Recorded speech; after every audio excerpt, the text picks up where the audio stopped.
Welcome to Owanapaedia, the one-stop center for the history of this country and the rest of the world, specializing, as I said, on Uganda. My name is Tony Geoffrey Owana of Owanapaedia, and in charge of operations, as usual, is Herbert Semiano, son of Koporo Samuel Matovu, lying in his grave somewhere, but watching us from remote control. And I think he admires what his son is doing with this ancient man here.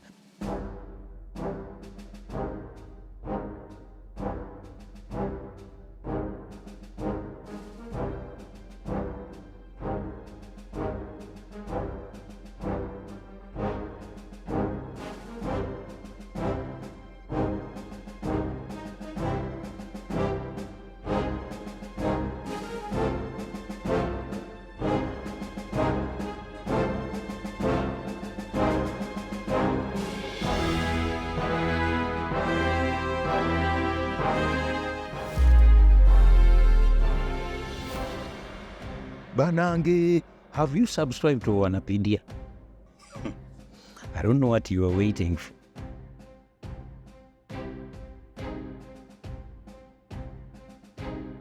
An attractive, magnetic, and charming African dictator.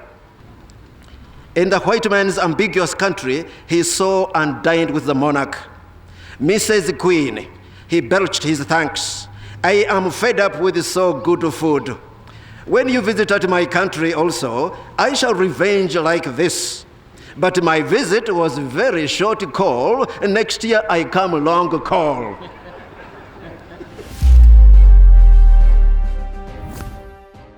Now, the master of ceremonies on that day was Professor Gilbert Balibaseka Bukenya. At that time, he was the minister for the presidency. And he did a wonderful job. But I can assure you, I doubt whether even President Museveni knew that Bukenya would subsequently be his vice president. In any case, Bukenya took charge of the affair perfectly. Among the highlights was when he invited Makerere's literature guru, the one and only Professor Timothy Wangusa'S, to deliver a poem he had composed on President Idi Amin Dada. The viewer may choose to laugh at the poem, but upon sober reflection you could as well cry, because it represents a sobering reality. Let's see what Wangusa'S had for us on that day.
salute all veterans who shed their blood. May their souls rest in peace. We thank all Ugandans and people of goodwill who stood firm against dictatorship. Let's all rise up and jealously our hard-gained struggle. Resulting meant to promote unity and peace. This also meant to chart out ways to seek success to build self-free lions in the region.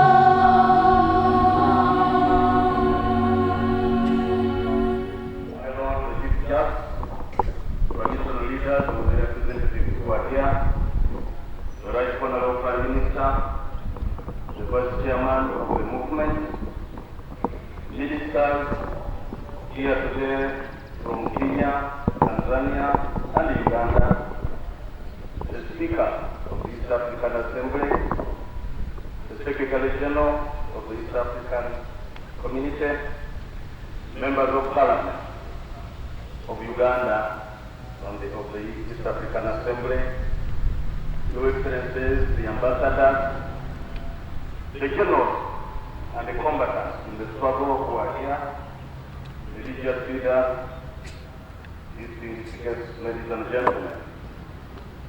There is no place in the world I have traveled to and asked the question, where are you from? And I say, I'm from Uganda.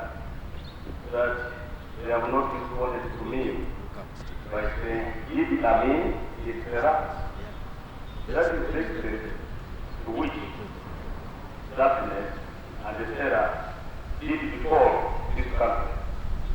And indeed, to uproot that terror needed very complex, protracted devotion to many people, not only of Uganda, not only of East Africa, but even beyond. And indeed today, some are here, but some are gone. Some are dead, and one of those whom some of us call mentor is Marshal Idi Amin.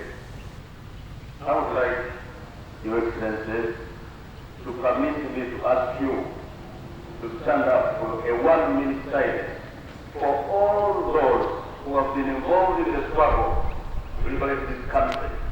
Remember them.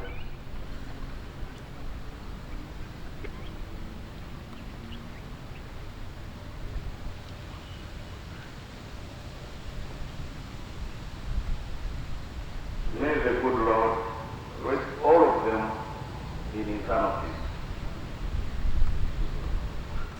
I want to look on this side, where most of the combatants are seated. And I want to salute them and say, if they don't mind, to stand up and at least welcome all these people to the good work you have done and you are still here. General Musiburi and the group, all of you.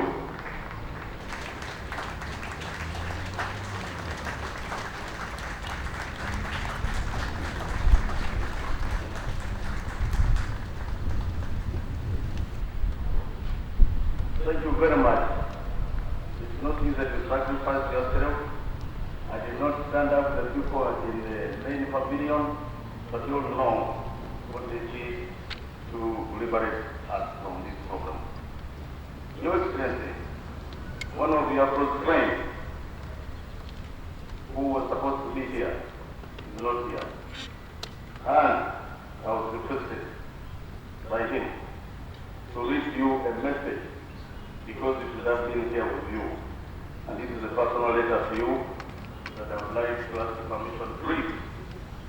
This is from President Olusegun Obasanjo of Nigeria.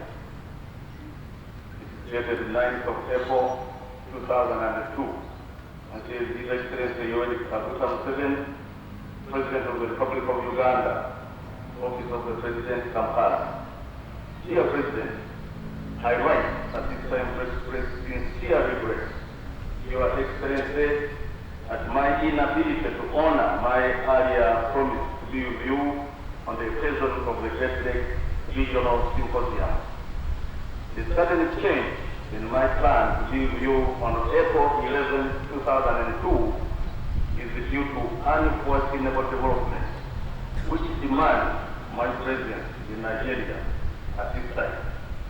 I trust that Your Excellency will appreciate that some of these things do happen and that you will understand accordingly.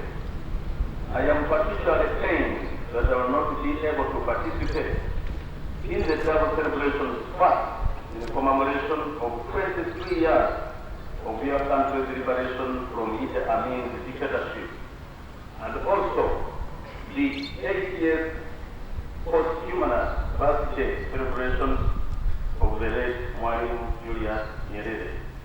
If nothing else, a gathering of Africa's leaders during the occasion would have served as a benefiting tribute to the memory of one of Africa's greatest nationalists and indomitable freedom fighter and an erudite philosopher.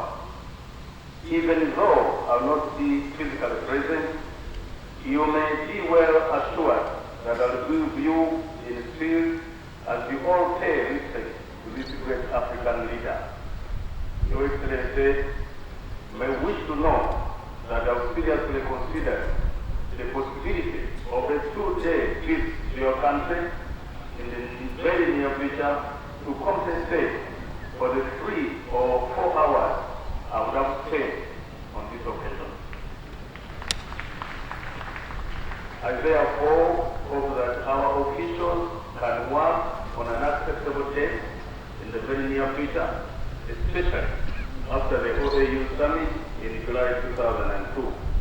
Finally, while hoping that Your Excellency will understand my inability to be with you at this time due to circumstances beyond my control, I pray that you will equally accept the assurances of my continued highest consideration and esteem. Signed, Olusegun Obasanjo, President, Federal Republic of Nigeria.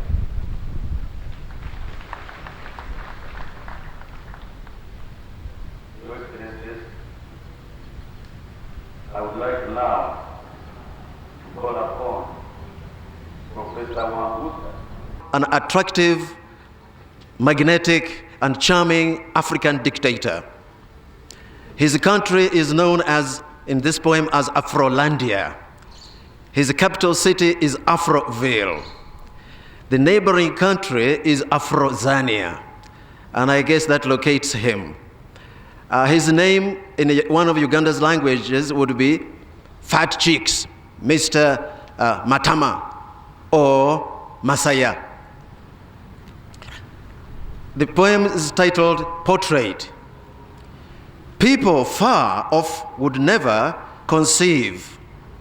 People near him would never perceive how he could be both magnetic and vitriolic, the darling and scourge of damsels, the patron and poison of scholars, the envy and despair of diplomats. He carried in his immense bulk promise and doom in one, charming while most erratic, commanding devotion while he killed. Driving himself in an open jeep through streets of Afroville without convoy or bodyguard, he extracted adoration shouts of our man," from overwhelmed street walkers, and amazed the police on duty by snailing in the traffic queue at security roadblocks. Dumbing the women's miniskirts and banning their outlandish hairstyles, he was immediately immortalized in new improvised fashions, lovingly baptized Amini or Masaya Mvako. Get off my back, Masaya dear. On a chosen surprise day, he turned up in the throng, clad in one of his colorful masks. spotless warriors green, Mohammedan white kanzu and turban, or close to naked in a swimming trunk at a popular holiday resort to the ecstasy of photographers. His third-hand command of the white man's language imbued his speech with added glamour. "Is it true, Mr. President," asked a foreign journalist, "that you often blow your own trumpet?" "You street beggar," flared the warrior. "You pinky boy, you are not to know that I am not Mr. but My Excellency. How dare you call me Mr.? I am My Excellency. I play trumpet very good, yes, but I also play accordion very good."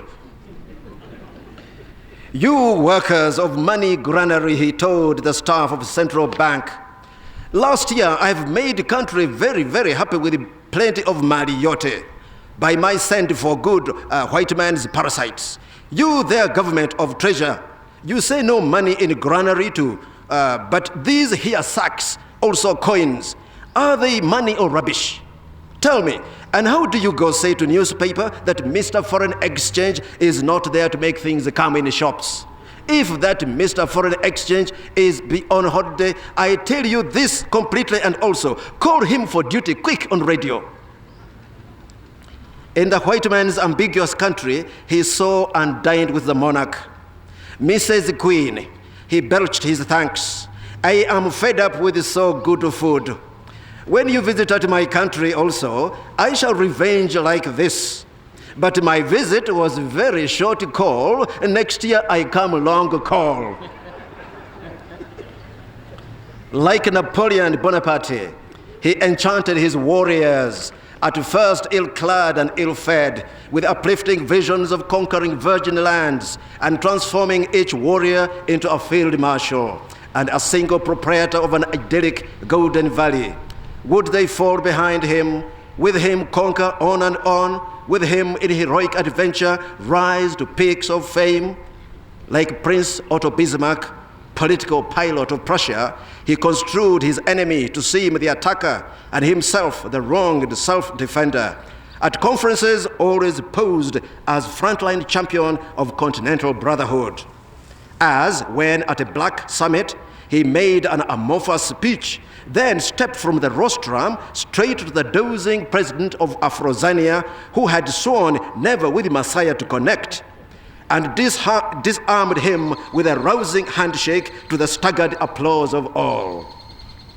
He excelled King Richard II, Hunchback King of Whiteland, in the demonic genius of thriving on mutual counterplots between rival factions that sought his destruction. And none of his liquidation squads was secure by day or night from being suddenly struck down by yet a bloodier squad. Had he had but more than 2 years of formal schooling in his childhood, commented a political projector, he would be Afrolandia's wisest statesman. And he has all the makings, whispered the Bishop of Afroville, of the dangerous sinner who could become a compelling saint. The decision to laugh or to cry is your own. After Wangusa'S poem, the president introduced his guests to those who did not know them, if there were any, and then invited them to address the audience.